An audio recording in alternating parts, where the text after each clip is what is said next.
A stakeholder can be an individual, it can be a group of people, it can be another organization or business. It's anyone who has an interest in the activities and the decisions taken by your project. However, there are a few caveats to remember with this definition. First, stakeholders and shareholders.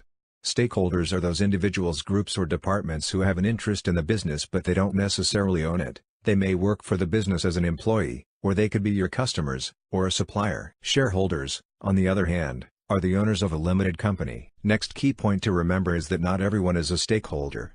Many times when a project is initiated there are different people, within and outside the organization, who try to impact and give feedback, and request changes.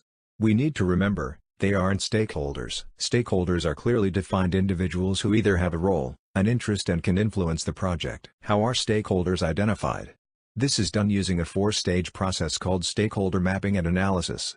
We will discuss this in detail in a few minutes. While doing the formal stakeholder documentation, we define primary and secondary stakeholders, their role in the process and business, and a strategic plan on how to cater to the interests and needs of each stakeholder.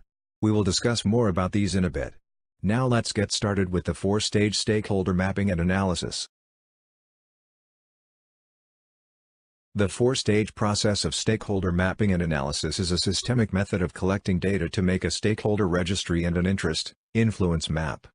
Firstly, we identify our stakeholders.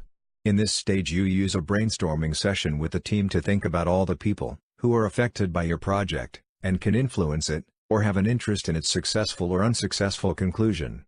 Start by thinking of internal project stakeholders, who generally include the sponsor, champion, process owner, the black belt, and other team members. This list also includes other top management or other functional managers who would be affected by the outcomes, or who will be called upon to decide on certain outcomes of the project. Next, think of external project stakeholders including the clients, vendors, etc. Next stage. Creating formal stakeholder documentations. In the project charter we must clearly define the role of the stakeholders and the departments or organizations they represent. We will first have to create a stakeholder registry. Let's understand this with an example. Let's look at a sample. It has 5 columns. The first one has their name, then we mention their role and contact information, followed by their type, which is primary and secondary. Primary stakeholders are the ones directly involved in the project.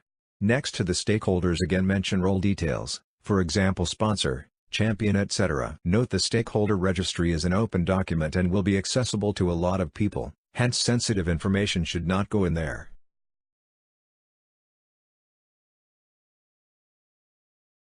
The next stage is to understand your stakeholders.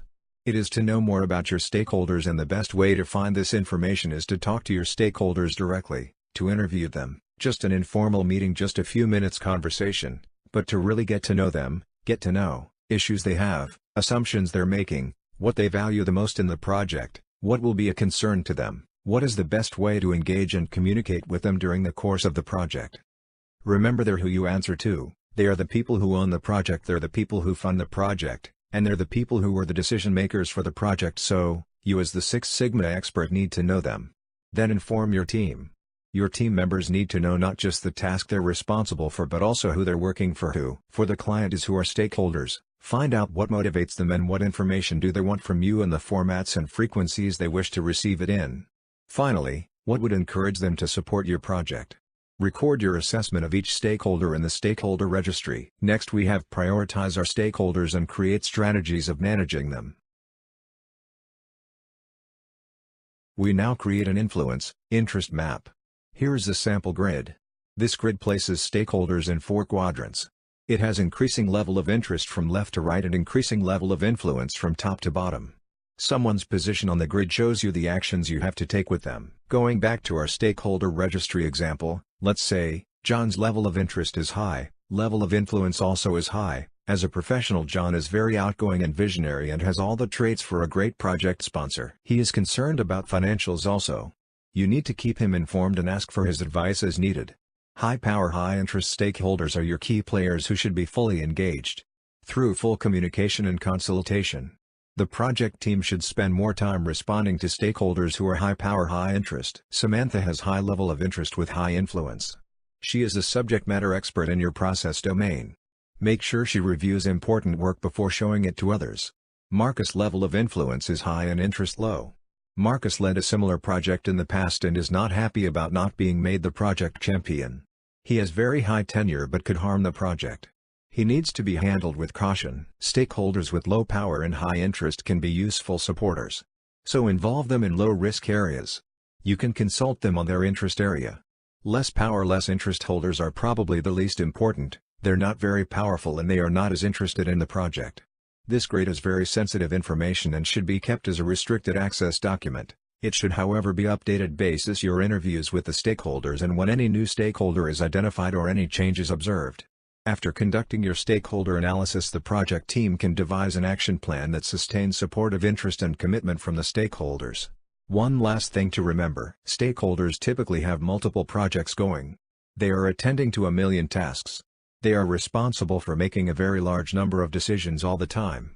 They rely on you, the Project Six Sigma expert, to keep things documented, managed and delivered. It is possible that they can make statements which are inaccurate and outdated. It is the project expert's responsibility that these pitfalls don't affect the project, and to ensure that their interests, their personality type and requirements are mapped and addressed. Remember, they're who you answer to. They are the people who own the project, they're the people who fund the project, and they're the people who are the decision makers. A good stakeholder analysis will also ensure that your communication plans are also effective and will be the first step in the direction of a successful project closure.